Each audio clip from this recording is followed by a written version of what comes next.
இறந்து உயிர்த்தெழுந்த இயேசுவே, உம்மில் இறந்தவர் உயிர்த்தெழச் செய்பவரே, இறந்தவர் நினைவினில் வாடுகின்றோம், இழப்பின் துயரினில் வருந்துகின்றோம், இறந்தவர் நினைவினில் வாடுகின்றோம், இழப்பின் துயரினில் வருந்துகின்றோம்.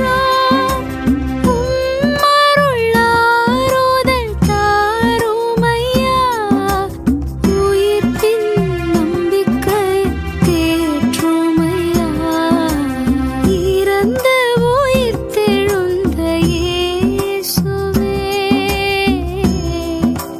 இயேசுவே.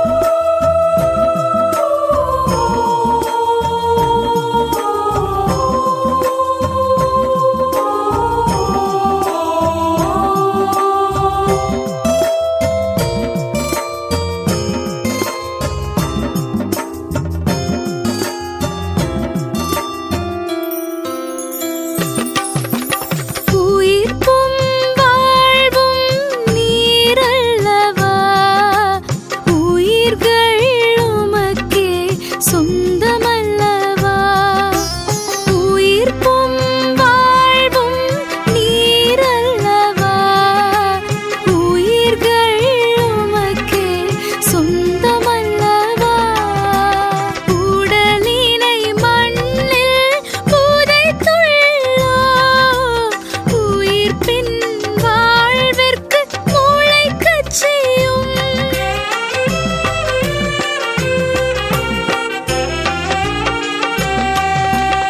உடலினை மண்ணில் புதைத்துள்ளோம்,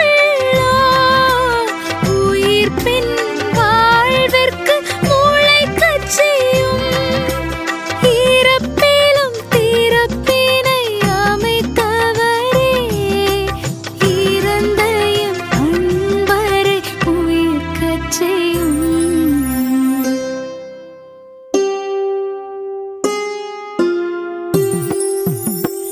இறந்து உயிர்த்தெழுந்த இயேசுவே, உம்மில் இறந்தவர் உயிர்த்தெழச் செய்பவரே.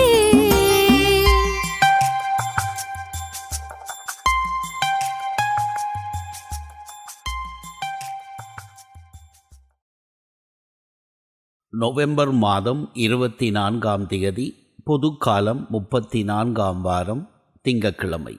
முதல் வாசகம்.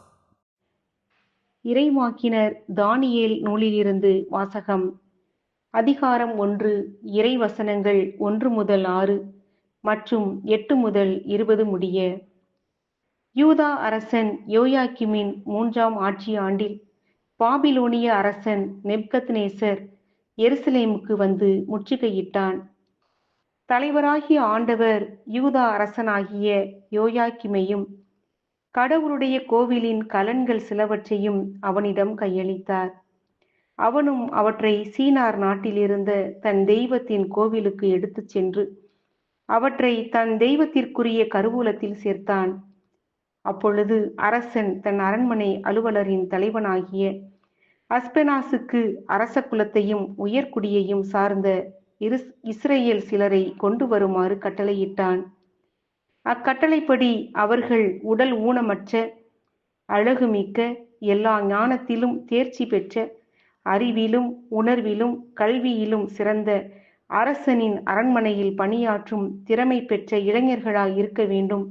மேலும் அவர்கள் கல்தேய மொழியை எழுதவும் பேசவும் கற்றுக்கொள்ள வேண்டும்.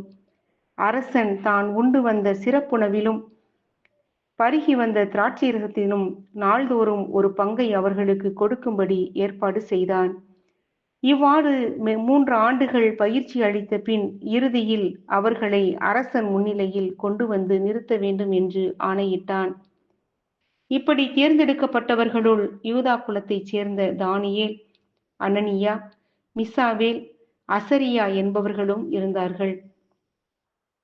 அரசனது சிறப்புணவினாலும் அவன் பருகி வந்த திராட்சைரசத்தினாலும் தம்மை தீட்டுப்படுத்திக் கொள்ளலாகாது என்று தானியேல் தம் உள்ளத்தில் உறுதி செய்து கொண்டார். அவ்வாறே தாம் தீட்டுப்படாதிருக்க அலுவலர் தலைவனிடம் அனுமதி கேட்டார்.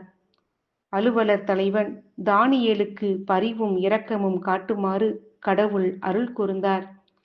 அலுவலர் தலைவன் தானியேலை நோக்கி, உங்களுக்கு உணவும் பானமும் ஏற்பாடு செய்திருக்கும் அரசனாகிய என் தலைவருக்கு நான் அஞ்சுகிறேன். ஏனெனில் உங்களையொத்த வயதினரை விட நீங்கள் களை குன்றியிருப்பதை அரசன் கண்டால் என் தலையே போய்விடும். நீங்கள்தான் அதற்கு காரணமாவீர்கள் என்றான். தானியேல், அனனியா, மிசாவேல், அசரியா ஆகியோர்களுக்கென அலுவலர் தலைவனால் நியமிக்கப்பட்ட மேற்பார்வையாளரிடம் தானியேல் கூறியது, ஐயா, தயை கூர்ந்து 10 நாள் உம் ஊழியர்களாகிய எங்களை சோதித்து பாரும். எங்களுக்கு உண்பதற்கு மரக்கறியையும் குடிப்பதற்கு தண்ணீரையும் மட்டுமே தாரும். அதற்கு பிறகு எங்களது தோற்றத்தையும் அரசனது சிறப்புணவை உண்ணும் மற்ற இளைஞர்களின் தோற்றத்தையும் ஒப்பிட்டு பாரும். அதன்பின் உமக்கு தோன்றியபடி உம்முடைய பணியாளர்களாகிய எங்களுக்கு செய்தருளும் என்றார். அவனும் இக்காரியத்தில் அவர்களுக்கு இணங்கி அவர்களை 10 நாள் சோதித்து பார்த்தான். 10 நாள்கள் ஆயின. அரசனது சிறப்புணவை உண்டு வந்த இளைஞர்கள் அனைவரையும் விட அவர்களது தோற்றம் மிக களையுள்ளதாயும் உடற்கட்டு மிக செழுமையுள்ளதாயும் காணப்பட்டது. ஆதலால் மேற்பார்வையாளன் அவர்கள் உண்ண வேண்டிய சிறப்புணவுக்கும் பருக வேண்டிய திராட்சை ரசத்திற்கும் பதிலாக மரக்கறி உணவையே அவர்களுக்கு கொடுத்து வந்தான். கடவுள் இந்த 4 இளைஞர்களுக்கும் அறிவையும் அனைத்து இலக்கியத்தில் தேர்ச்சியையும் ஞானத்தையும் அருளினார். சிறப்பாக தானியேல் எல்லா காட்சிகளையும் கனவுகளையும் உய்த்துணரும் ஆற்றல் பெற்றிருந்தார். அரசன் தன் முன்னிலைக்கு அவர்களை கொண்டு வர வேண்டுமென்று குறித்த நாள் வந்தது. அலுவலர் தலைவனும் அவர்களை நேபுகத்நேசர் முன்னிலையில் கொண்டு வந்து நிறுத்தினான். அரசன் அவர்களோடு உரையாடலானான். அப்பொழுது அவர்கள் அனைவருள்ளும் தானியேல், அனனியா, மிசாவேல், அசரியா ஆகியோருக்கு இணையாக யாரும் காணப்படவில்லை. எனவே அவர்கள் அரசன் முன்னிலையில் பணிபுரியலாயினர். ஞானம், விவேகம் சார்ந்தவற்றில் அரசன் அவர்களோடு கலந்துரையாடினான். அப்பொழுது அவனது அரசில் இருந்த எல்லா மந்திரவாதிகளையும் மாய வித்தைக்காரர்களையும் விட அவர்கள் 10 மடங்கு சிறந்தவர்களாயிருந்ததை கண்டறிந்தான். ஆண்டவரின் அருள்வாக்கு. இறைவா உமக்கு நன்றி. நற்செய்தி வாசகம். வறுமையில் வாடிய ஒரு கைம்பெண் 2 காசுகளை அதில் போடுவதை கண்டார். லூக்கா எழுதிய தூய நற்செய்தியிலிருந்து வாசகம். அதிகாரம் 21 வசனங்கள் 1-4 வரை. அக்காலத்தில் இயேசு நிமிர்ந்து பார்த்தபோது செல்வர்கள் தங்கள் காணிக்கைகளை காணிக்கை பெட்டிக்குள் போடுவதை கண்டார். வறுமையில் வாடிய ஒரு கைம்பெண்ணும் 2 காசுகளை அதில் போடுவதை கண்டார். அவர், இந்த ஏழை கைம்பெண் எல்லாரையும் விட மிகுதியான காணிக்கை போட்டிருக்கிறார் என உண்மையாகவே உங்களுக்கு சொல்லுகிறேன். ஏனெனில் அவர்கள் அனைவரும் தங்களுக்கு இருந்த மிகுதியான செல்வத்திலிருந்து காணிக்கை போட்டனர். இவரோ தமக்கு பற்றாக்குறை இருந்தும் தம் பிழைப்புக்காக வைத்திருந்த எல்லாவற்றையுமே போட்டுவிட்டார் என்றார். ஆண்டவரின் அருள்வாக்கு. கிறிஸ்துவே உமக்கு புகழ். அன்புக்குரியவர்களே, ஒரு ஏழைக்கும் பணக்காரனுக்கும் உள்ள வித்தியாசம் இதுதானா? ஏழை தன் அடுத்த வேளை உணவை பற்றி கவலைப்படுகின்றான். பணக்காரனோ தனது கடந்த வேளை உணவை பற்றி கவலைப்படுகின்றான். பல மனிதர்களின் வாழ்வு உணவை சுற்றி அமைந்திருக்கிறது என்று சொன்னால் அது மிகையல்ல. இன்றைய முதல் வாசகத்தில் தானியேலும் அவரது சகாக்களும் அரசன் ஏற்பாடு செய்திருந்த உணவை புறந்தள்ளிவிட்டு மரக்கறி உணவு உண்டது பற்றி வாசிக்கின்றோம். எல்லா ஆன்மீக மரபுகளிலும் உணவு பற்றிய பல்வேறு சட்டத்திட்டங்கள் காணப்படுகின்றன. விவிலியத்தில் லேவியர் 11:1-46 வரை உள்ள வசனங்கள் மற்றும் இணைச்சட்டம் 14:3-21 வரை உள்ள வசனங்கள் ஆகிய பகுதிகளில் உணவு குறித்த பல்வேறு விதிமுறைகள் காணப்படுகின்றன. இந்திய ஆன்மீகம் நாம் உண்ணும் உணவை 3 வகைகளாக பிரிக்கிறது. முதலாவதாக தமச உணவு, தமசிக் ஃபுட். தமஸ் என்ற சமஸ்கிருத வார்த்தைக்கு சோம்பல், கடினத்தன்மை என்று அர்த்தம். அதாவது சில வகை உணவுகள் மனிதரில் சோம்பல் தன்மையையும் அவர்களுக்குள் இருக்கும் கடினத்தன்மையையும் அதிகமாக்குகின்றன. இங்கு உடம்பே ஒரு பாரமாகிவிடுகிறது. உதாரணம், அசைவ வகை உணவுகள், மதுபானங்கள். இரண்டாவதாக ரஜ உணவு, ரஜசிக் ஃபுட். இவ்வகை உணவுகள் மனிதரின் செயல்தன்மையை அதிகமாக்குகின்றன. அவர்களில் ஒருவிதமான பதற்றத்தையும் அதீத தேவையற்ற வேகத்தையும் உருவாக்குகின்றன. உதாரணமாக மசாலா வகை உணவுகள். மூன்றாவதாக சாத்வீக உணவு, சாத்விக் ஃபுட். இவ்வகை உணவுகள் மனிதருக்குள் சாத்வீக குணத்தையும் சாந்த மனநிலையையும் உருவாக்குகின்றன. நல்ல உடல் நலனோடும் அமைதியான மனநிலையோடும் வாழ இவ்வகை உணவுகள் உதவி புரிகின்றன. உதாரணமாக பழ வகைகள், பச்சை காய்கறிகள், பயிறு வகைகள். தானியேலும் அவரது நண்பர்களும் நபுக்கத்நேசரது அரண்மனையில் இருந்து வந்த தமச மற்றும் ரஜ வகை உணவுகளை தள்ளி வைத்துவிட்டு சாத்வீக வகை உணவுகளை உண்டார்கள் என்கின்றது முதல் வாசகம். இது அவர்களுக்கு தேவையான உடல் நலனை வழங்கியதோடு ஞானத்தோடு வாழவும் உதவியது.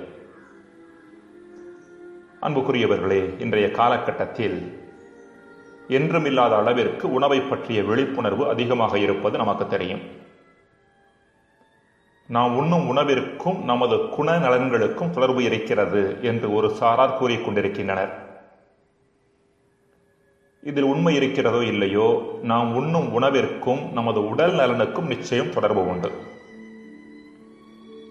எனவேதான் தெய்வப்புலவர் வள்ளுவர் மருந்து என்று குறிப்பிடப்பட்ட அதிகாரத்தில் வரும் 10 குறள்பாக்களில் 7 குறள்பாக்களில் உணவை பற்றியும் உணவு உண்ணும் முறையை பற்றியும் எழுதுகின்றார். வயிறே பிரதானம் என்று வாழும் கூட்டம் இன்று அதிகமாகிக் கொண்டிருக்கிறது. நாவுக்கு அடிமையாகி உடல் நலனையும் ஏன் ஒட்டுமொத்த வாழ்வையும் தொலைக்கும் நபர்களின் எண்ணிக்கை பெருகிக் கொண்டிருக்கிறது. இப்படிப்பட்ட சூழ்நிலையில் சரியான உணவை தேர்ந்தெடுத்து நம் உடல் நலனை பெருக்கிக் கொள்வதோடு நம் ஆன்மீக வாழ்விலும் ஆழம் பெற முதல் வாசகம் நமக்கு அழைப்பு விடுக்கிறது. கவிஞர் அப்துல் ரஹ்மான், நீ வயிற்றில் இருந்துதான் வந்தாய், ஆனால் வயிற்றில் இல்லை என்று சொல்வது சிந்திக்கத்தக்கது. ஜெபம். இறைவா, உண்பதற்காக வாழாமல் வாழ்வதற்காக உண்ண வேண்டும் என்ற மனப்பக்குவத்தை எம்மில் ஏற்படுத்தும். ஆமேன்.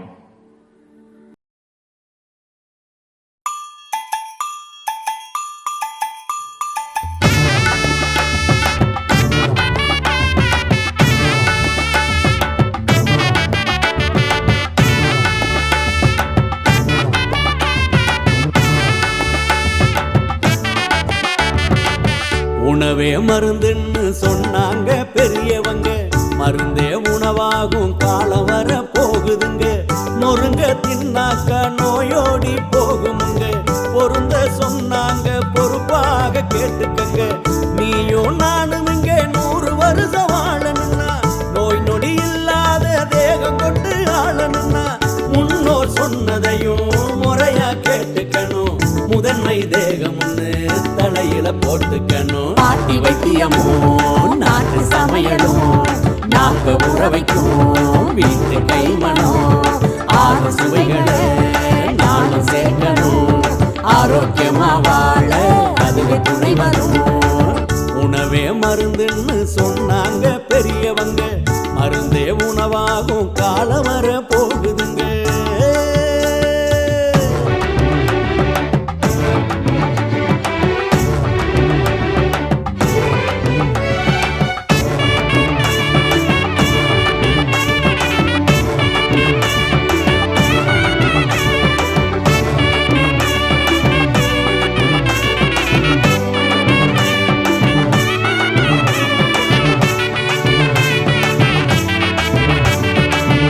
கட்டு கடுக்கு முட்டாய் கடிச்சு திங்க கடலை முட்டாய் வாய் மணக்கும் சூட முட்டாய் வலிஞ்சு வரும் தேன்னு முட்டாய் இழந்த பழம் கொடுக்கா புளி உப்பு போட்ட ஒட்டு மாங்க கலாக்காய் கொய்யாக்கா கட்டி விற்கும் பனங்கிழங்கு பொட்டு கடலை பொறி உருண்டை வாங்கி தின்னு பாரு வாழுங்கால 100 100.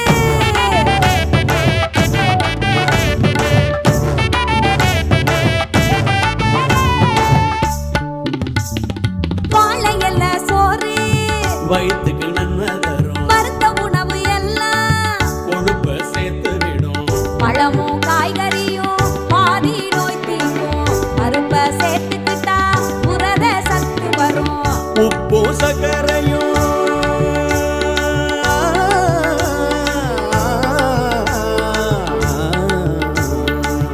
உப்பு சர்க்கரையும் அளவை குறைச்சிக்கணும் உள்ளூரில் விளைகின்ற உணவை புசிச்சுக்கணும் துரித உணவை விரும்பி உண்ணும் பழக்கம் மாறணும் தூய தேகம் வேணும்னா மதுவை தவிர்க்கணும்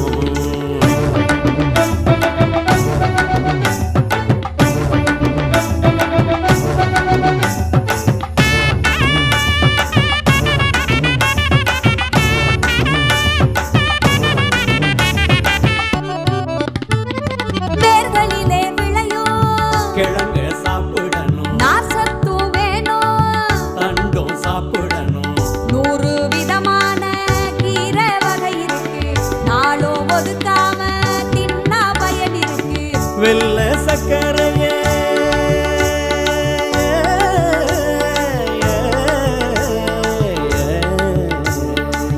வெள்ளை சர்க்கரையே வினைய கொண்டு வரும் வீட்டு சமையலுங்க ஊட்ட சத்து தரும் செரிக்கும்படியா பசிக்கும்படியா உணவு இருக்கணும் ஒரு பருக்க கூட வீண் இல்லாம உண்டு பழகணும் பாட்டி வைத்தியமோ நாட்டு சமையலும் நாக்க ஊற வைக்கும் வீட்டு கைமணம் 6 சுவைகளை நாடு சேர்க்கணும் ஆரோக்கியமா வாழ அதுவே துணை வரும் பாட்டி வைத்தியமோ நாட்டு சமையலும் நாக்க ஊற வைக்கும் வீட்டு கைமணம் 6 சுவைகளை நாடு சேர்க்கணும் ஆரோக்கியமா வாழ